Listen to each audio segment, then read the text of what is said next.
And in science, we are doing sound. Okay, so if you watched the previous video that I told you should watch, loud cars in the street, then you know that sound is a vibration that causes the particles in the air to move. They move other particles and then they form a wave that goes straight to your ear. And that is how we are able to hear stuff. So I'm going to go through your sound packet with you, because if you saw, the first 3 pages are a whole bunch of information, but I don't want to scare you. You just need to know the things in bold, the fat letters, because those are the most important things, and those are the things you need to be able to complete the worksheet. So let's go. If the human ear is within the range of the vibration, a sound can be heard. That means if a car crashes in Swakopmund, will you be able to hear it? No, because the sound waves can't travel that far. They are getting absorbed and bouncing off things, and they won't be able to reach your eardrum. And that's why you can't hear it. Sound waves are also known as pressure waves, because the wave moves the particles along the passage. So the wave, there are tiny little particles in the air. You can't see them, but they're there.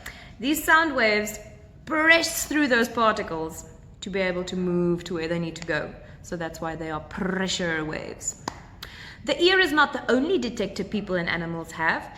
Sound waves can even be felt by different parts of the body. So that is, if there is lightning striking, sometimes it's so loud you can feel the sound. You can feel the vibration in your whole body. Musical sounds are composed of regular and uniform sound vibrations. Fancy words to say. Music is notes that make sense together. Now this is a ukulele. It is a baby guitar. And if I play a note,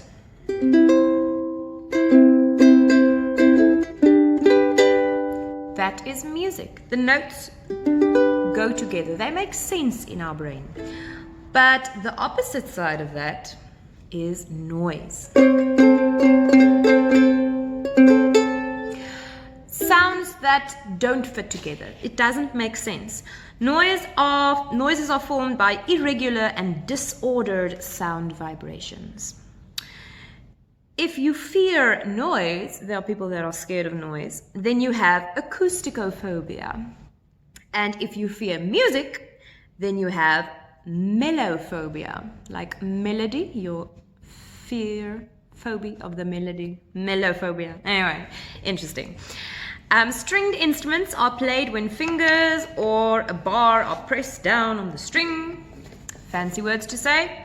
This is a stringed instrument, a guitar, a ukulele, anything that has a string, a violin. When we play them, I don't know if you can see, I'm going to pluck the string and it is vibrating. And on this side, I can loosen it or tighten it if I'm making the string tighter. Oopsie, that's the wrong one. If I make it tighter, it goes higher. But if I loosen it, it goes lower. Oopsie. So strings also produce a different sound depending on how thick they are. If you have thicker strings, not this thick, but you get the idea. The thicker they are, the lower they are. The thinner, the higher. Wind instruments. This is a winged instrument. Sorry, not winged, wind, as in wind blowing. They have a tiny little piece of reed, like a little piece of wood inside there. And that is the thing that vibrates when the wind passes through it, which makes a sound. This is a harmonica. I'm going to blow through it. That is my wind instrument. Another wind instrument, which is not really an instrument, is a bottle. If I blow over it, it makes a sound. Our ears serve as a bridge for sound waves to pass. So imagine a little bridge over a river. Your ear is that bridge, because the sound, the vibration comes from somewhere. Your ear, sound travels over that bridge into your brain. Now, there are going to be quite a few difficult words you're not going to know, but don't worry, we're going to focus on this part next week. But just so that you know, your ear consists of your outer ear, your inner ear, and your middle ear. And this is how the sound travels. It reaches your outer ear. That's why if you do this, you can hear better. It reaches the outer ear, then it moves to the inner ear. And in the inner ear is where we have our smallest bone in our body. Which one is it? The stirrup, yes. But there are 3 tiny little bones. The stirrup is just the smallest one. So these tiny bones, the hammer, the anvil, and the stirrup, they start shaking because they can feel that vibration. And they move their vibration to a thing that sort of looks like a snail shell. It is called the cochlea. And the cochlea has tiny little hairs in it. And these hairs then, so it goes from the tiny little bones to the cochlea, to the tiny hairs. And they send the message to our audio nerve system, our hearing system. And that goes to the brain. And then the brain makes sense of all the noises, all the sounds, and then it figures out what it is. The brain receives these messages from the auditory nerve, and then the brain can sort out all the different things to put it into a pattern that makes sense. And that's how we can hear music or human speech. A human being hears sound waves from 20 to 20,000 vibrations per second. 20 to 20,000 hertz. If you watch the previous video, you know what I'm talking about. And we have animals like dogs that can hear higher pitches. So pitches, you get a lower pitch and you get a higher pitch, but there are even things that go higher that we cannot hear, but dogs can hear them, and other animals as well, probably. That's why you get a dog whistle, that when you blow it, you won't hear anything, but the dog can pick up on it, and that's how we train them. Dolphins can hear sounds from 24 kilometers away underwater. So if the dolphin is underwater here, Swakopmund is more or less 24 kilometers, it can hear something happening over on that side. That's pretty cool. Wind. Oh no, wait, this one. No sound can travel in a vacuum. Now, that is not a vacuum cleaner. A vacuum is a space that has absolutely nothing inside of it. We have something in our air. We have dust particles and skin particles, and they're all funny type of things in the air here. But something that has nothing, no air, no oxygen, no dust, that is called a vacuum. And one place we find a vacuum is in outer space. So you won't be able to speak to someone in outer space because there is nothing in the air to vibrate, to make a sound wave move. Right, another thing, wind has no sound.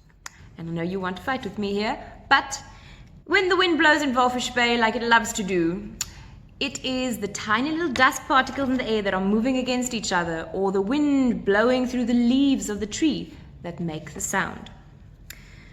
When sound waves bounce off an object, instead of absorbing the sound wave, you can hear an echo. So, sound waves can be absorbed. Doesn't mean it goes away, but if I speak through a pillow, you won't be able to hear me as well because the sound is being absorbed by the pillow. But if it is not absorbed and it bounces, like my little picture I draw, Picasso.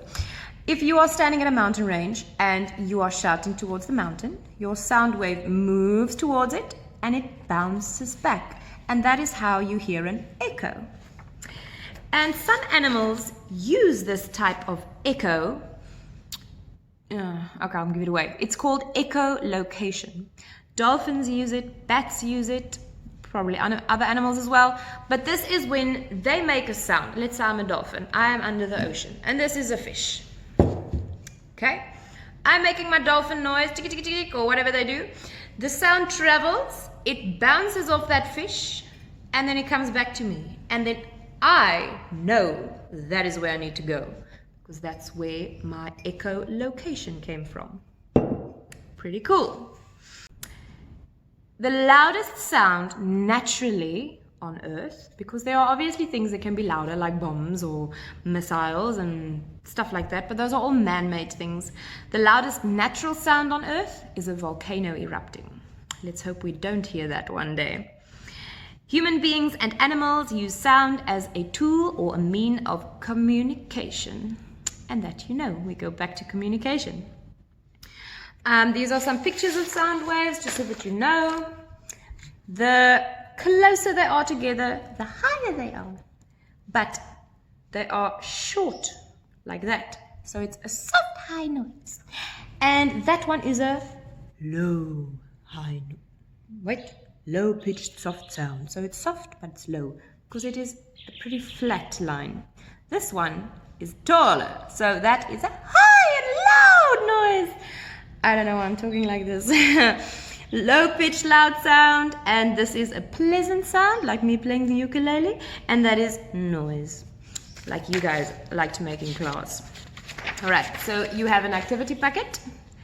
Please fill it in. Look at the sentences and the words that I put in bold. All those answers are there for you. And that is it. Good luck, year threes.